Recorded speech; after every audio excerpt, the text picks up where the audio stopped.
नमस्कार, मैं हूं योगेश राणा और आइए बात करते हैं मिशन उत्तराखंड 2022 पर। हरक सिंह रावत ने रात करीब 10:15 बजे कैबिनेट बैठक में ऐलान कर दिया कि वो इस्तीफा दे रहे हैं और मुख्यमंत्री पुष्कर सिंह धामी सहित सभी को हक्का बक्का छोड़कर नाराज होकर वहां से निकल गए। जब सब ठीक चल रहा था तो फिर बात अचानक क्यों बिगड़ गई? हरक सिंह रावत कोटद्वार मेडिकल कॉलेज के निर्माण में हो रही देरी से नाराज है। 5 साल में भी उनके सपनों के इस प्रोजेक्ट के लिए पैसा जारी नहीं हुआ है। यह संभवतः इस सरकार की आखिरी कैबिनेट बैठक थी, इसमें भी कोई प्रस्ताव नहीं लाया गया तो वो पहले दुखी हुए, फिर गुस्सा हुए और फिर चले गए। हालांकि बाद में हरक सिंह के सपनों के प्रोजेक्ट के लिए 5 करोड़ रुपए कैबिनेट ने जारी कर दिए। अब लोग कह रहे हैं कि यह अचानक से कैसे हो गया। मेरा इस पर यह जवाब है कि यह अचानक से नहीं हुआ है। आप याद कीजिए, जब 2016 में हरक सिंह ने कांग्रेस छोड़ी थी तो वो ऐलान के कुछ मिनट पहले तक सदन में मौजूद थे और बतौर कृषि मंत्री अपने मंत्रालय का बजट पास करा रहे थे। इसी तरह से यह बस सोच समझकर हुआ खेल है। इसके बाद भी कुछ सवाल है जिन पर बात की जानी जरूरी है।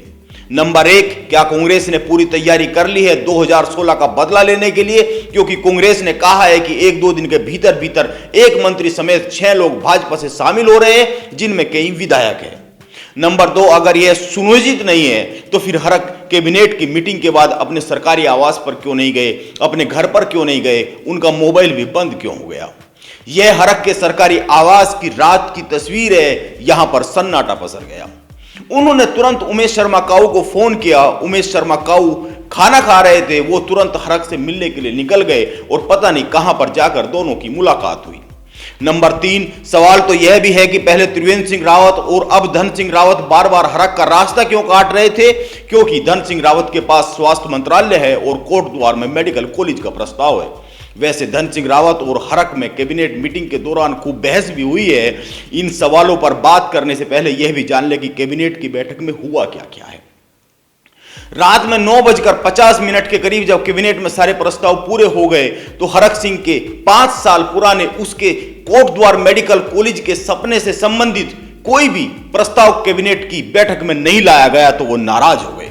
उन्होंने स्वास्थ्य मंत्री धन सिंह रावत से इस बारे में नाराजगी जताई तो दोनों में बहस हो गई। इसके बाद हरक सिंह रावत अपनी जगह से उठे और मंत्रिमंडल से इस्तीफे की घोषणा करते हुए वहां से निकल गए।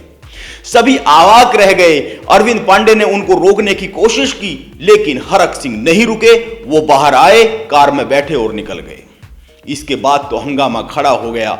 आनंद फानन में कैबिनेट में प्रस्ताव लाया गया और कोटद्वार मेडिकल कॉलेज के लिए 5 करोड़ रुपए स्वीकृत किए गए। लेकिन तीर कमान से निकल चुका था और हरक सिंह के इस्तीफे की खबर आग बन चुकी थी। दरअसल त्रिवेंद्र सिंह रावत गुट अभी भी हरक सिंह के लिए मुसीबत बना हुआ है। इसीलिए 5 साल में उनके मेडिकल कॉलेज का प्रोजेक्ट एक कदम भी आगे नहीं बढ़ा है। यह बात हरक सिंह कई बार सार्वजनिक तौर पर कह भी चुके हैं। यह बताने की जरूरत नहीं है कि धन सिंह रावत त्रिवेंद्र गुट के कितने खास आदमी हैं। त्रिवेंद्र तो अपनी गद्दी जाने के समय धन सिंह को ही मुख्यमंत्री बनवाना चाहते थे। उन्होंने तो कुछ विधायकों की सहमति की चिट्ठी भी तैयार करवा ली थी। यह गौर करने वाली बात है। वैसे हरक सिंह की राजनीति का एक सच यह भी है कि उनकी टाइमिंग कमाल की होती है, चाहे वो 2016 का कांड हो या फिर इस बार का यह उनका धमाका। वैसे भाजपा के कई लोगों का कहना है कि वैसे तो हरक कहीं जा नहीं रहे हैं, धमाका हुआ है लेकिन कोई नुकसान नहीं हुआ है, यह बम फ्यूज हो गया है। धमाके के बाद हरक ने काऊ को फोन किया और डॉक्टर रमेश पोखरियाल निशंक से उनकी बात हुई है। निशंक का कहना है कि अब कुछ नहीं है, सब शांत हो गया है। उन्होंने हिंदुस्तान अखबार से बातचीत में कहा है कि बम फ्यूज हो चुका है। लेकिन इस धमाके से उत्तराखंड के वोटर के लिए एक बात बहुत ही साफ साफ हो गई है कि कांग्रेस में अंदरूनी कलह दिखती है लेकिन भाजपा में हालात भी कोई अच्छे नहीं है, बल्कि उससे खराब ही है, लेकिन वो थोड़ा दिखते नहीं है।